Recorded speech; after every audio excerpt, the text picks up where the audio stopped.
Hello' guys, good afternoon. আমি এতিয়া গৈ আছোঁ দিল্লী টুৰ কৰা আপোনালোকক। মোৰ লগতে আপোনালোকেও দিল্লীখন চাবলৈ পাব। সেইকাৰণে চেনেলটো ছাবস্ক্ৰাইব কৰি থ'ব আৰু ফেচবুকৰ পেজত চাই আছে যদি ফ'ল' কৰি দিব। আৰু দেখিছে ওপৰৰ পৰা দৃশ্যবিলাক দেখাইছোঁ। এয়া পালোহি আমি কুটুব মিনাৰ চাইছোঁ। দেখিছে আপোনালোকো লগত লৈ গৈ আছোঁ। কুটুব মিনাৰৰ ভিতৰৰ দৃশ্যখিনি দেখাবলৈ চেষ্টা কৰিছোঁ আপোনালোকক। এয়া চাওক কেনেকৈ যে বনাইছিলে, আচৰিত নহয়নে বাৰু? ইমান ওখ বিল্ডিং দেখিছে। এইটো কুটুব মিনাৰ। এয়া ইটাখিনি চুই চাইছোঁ কিমান টান নে কোমল। আৰু এয়া পাই গ'লোঁ হুমায়ুন টমৰ পাছত এয়া পাই গ'লোঁ ৰাজঘাট, য'ত মহাত্মা গান্ধীৰ সমাধিস্থল। তাত আপোনালোকক দেখাবলৈ চেষ্টা কৰিছোঁ অলপ। কি সুন্দৰ পৰিৱেশ চাওকচোন।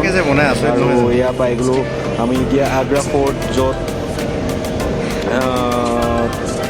দেখিছে কিমান সুন্দৰ পৰিৱেশ। আৰু ইয়াতে অলপ ফটো চটো মাৰিলোঁ।